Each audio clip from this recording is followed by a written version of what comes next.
Looking at the broader picture at where the U.S. is in the Middle East today, do you see the U.S. public opinion open to these ideas? How much of a challenge would that be to the new administration?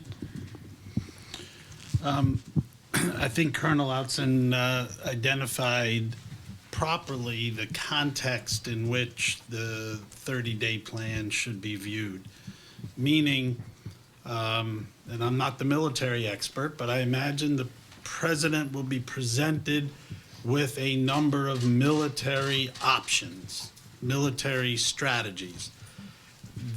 Those strategies will be divorced from the political decisions that the president must make that will highly inform which military strategies will be most effective. For instance, at the top of that agenda will be how will the United States approach Russia, not just in Syria, but into the broader relationship.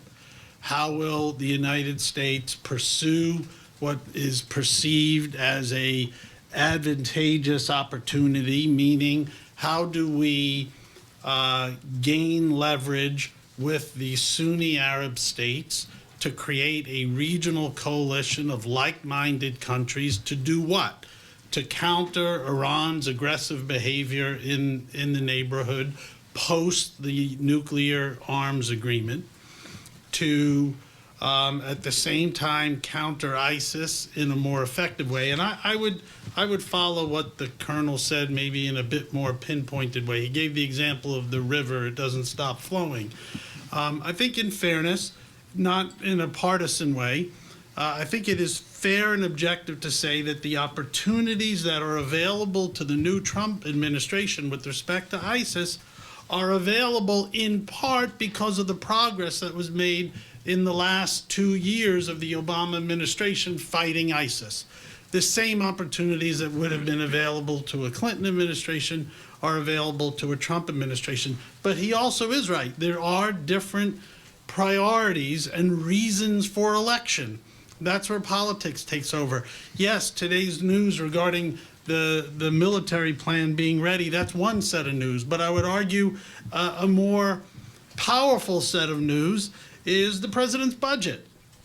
And how did the president define his budget? And that's what's going to inform the public debate. President Trump said this is a national security and law enforcement budget.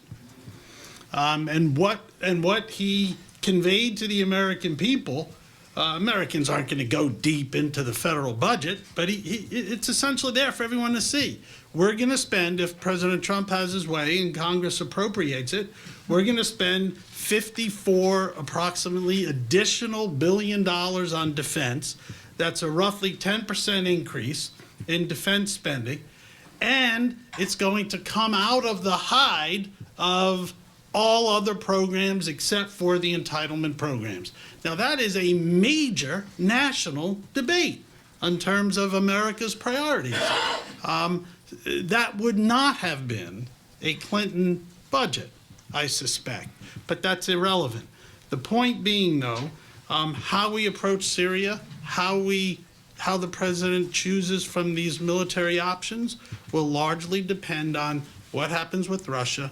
Do we begin effectively to build a Sunni Arab, American, Egyptian, which of course is a part of that, Turkish, which is very much a part of that, and Israel coalition in the region? I think President Trump is deeply committed to that. Every meeting he's had so far, whether it was a quick meeting with the King of Jordan or with Prime Minister Netanyahu, and as I understand it, just about every discussion he's had, including his discussions with President Erdogan, focus on a newly charged strategy of developing a Sunni Arab, American, Israeli, Turkish counterweight to Iran and to Russian agendas in the Middle East.